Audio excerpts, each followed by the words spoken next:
శంకర భగవత్పాదులు కేవలంగా శ్లోకరచన కాదు, అందులో ఎన్ని ఉపదేశాలు ఉంటాయో అంతర్లీనంగా. అందుకే మహానుభావుడు సౌందర్యలహరి చేస్తే అమ్మవారి వైభవం చెప్పారు. ఎంత గొప్పదని చెప్పండి మీరు. ఆవిడ సంతోషపడేది ఇప్పుడు అంటే ముందు అసలు ఆవిడ యొక్క భర్త గురించి చెప్తే ఆవిడ సంతోషిస్తుంది. ఆవిడ ఫలా ఇంత గొప్పదండి అంత గొప్పదండి అంటే ఆవిడికి సంతోషం కాదు, ఆయన ఇల్లాలండి అంటే ఆవిడికి సంతోషం. అందుకే మహామాయా విశ్వం భ్రమయసి పరబ్రహ్మ మహిషి అన్నాడు. ఆవిడ పరబ్రహ్మమునకు మహిషి, మహాపతివ్రత. ఆవిడ భర్త గురించి చెప్తే తప్ప ఆవిడ గురించి చెప్పడానికి ఆవిడ ఇష్టపడడు. శ్రీపతి అయితే ఇందులో చమత్కారం ఒకటి ఉంది. శ్రీపతి పాదములు అరవిందములు, శ్రీ ఎక్కడ ఉంటుంది? లక్ష్మీ అరవిందంలోనే ఉంటుంది. లక్ష్మీ అరవిందమునందు అంటే తామర పువ్వులో ఉంటుంది. అందుకే పద్మాననే పద్మఊరు పద్మాక్షి పద్మ సంభవే. ఆవిడ చేతులు పద్మములు, ఆవిడ మెడలో వేసుకునేది పద్మమాలాధరాం దేవీం పద్మినీం పద్మగంధినీం పద్మాసనే.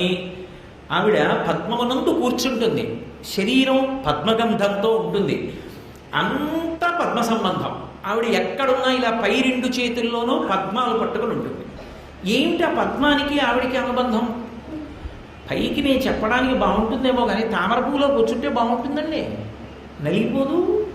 మరి ఏమిటి లక్ష్మీదేవి తామర పువ్వులో ఉంటుంది అన్న మాటకు అర్థం ఏమిటి అంటే వికసనమునకు ఆమె ప్రకృతి రూపిణి అని గుర్తు. పువ్వుకి వికసనం అంటారు, పువ్వు వికసించింది అంటారు. పువ్వు వికసనాన్ని పొందేటప్పుడు అందులో ఒక అద్భుతం ఉంటుంది. బసవేశ్వరుడు శ్లాఘించాడు ఆ వికసన దృక్పథాన్ని. నిన్న మొగ్గ మీరు బలవంతంగా విప్పారనుకోండి, రేకులు పసరిక వాసన కొడతాయి, అవి నిలబడవు సరిగ్గా, మళ్ళీ కాసేపటికి ఇలా ముడుచుకుపోతాయి. ఏదో పులి చెంపం చుట్టుంటే మీరు వేసు కూర్చుని లేచిపోతే చుట్టుకున్నట్టు. కానీ సూర్యకిరణం తగిలిందనుకోండి, పద్మం అరవిరిసిందంటారు, వికసనం. ఆ వికసనానికి ఒక క్రమం ఉంటుంది. జలజాంత స్థిత కన్నికం తిరిగిరా సంఘంబులయ్యున్న రేకుల చందంబున కృష్ణుని తిరిగిరా కూర్చుండి వీక్షించుచున్నంటారు పోతన గారు భాగవతంలో. మధ్యలో కర్ణిక ఉంటుంది, దుద్దు.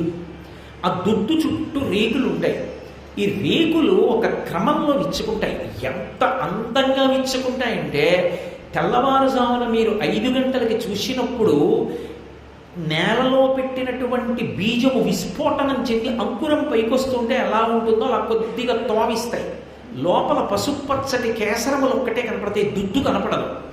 మీరు అలా కూర్చుని చూస్తున్నారనుకోండి, కాసేపటికి ఆ రేకులు ఇలా ఇలా విచ్చుకోవడం మొదలు పెడతాయి.